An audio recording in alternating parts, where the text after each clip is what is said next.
The woman lay on the wing and tried hard to unscrew the fuel tank cap. Then she tapped on the window and asked her boyfriend to hand her some liquor. She quickly poured the alcohol into the fuel tank. But before she could pour in half the bottle, a strong gust of wind came and blew the bottle away. The man had no choice but to hand her another one. This time, the woman held the bottle tightly and carefully poured all the beer into the tank. The fuel gauge slowly began to rise. But one bottle was clearly not enough.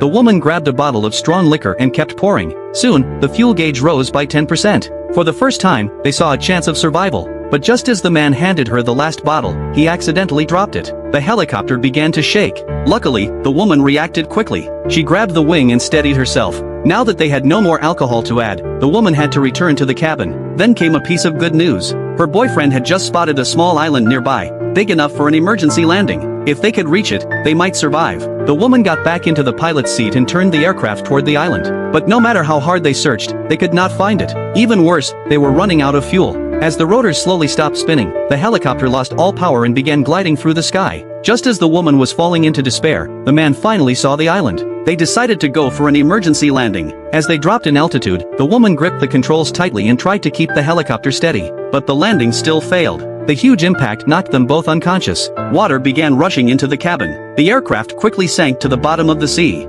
Thankfully, the woman woke up in time. She tried to wake her boyfriend, but he did not respond. As the water filled the cabin, she pushed the door open and dragged him to the surface. After a moment of rescue efforts, the man finally woke up. But just as they thought they were safe, they noticed the water had reached their feet. The woman realized something was wrong. The so-called island was only a shallow sandbar. When the tide came in, it would disappear. Losing hope, the woman broke down in tears. The water kept rising. The sandbar got smaller and smaller. Soon, the water covered their whole bodies. Only their toes could barely touch the ground. At that moment, both of them felt pure despair. To give his girlfriend more time, the man told her to take off his life jacket. She was deeply moved and hugged him tightly. Just then, a fishing boat appeared in the distance. They were finally rescued.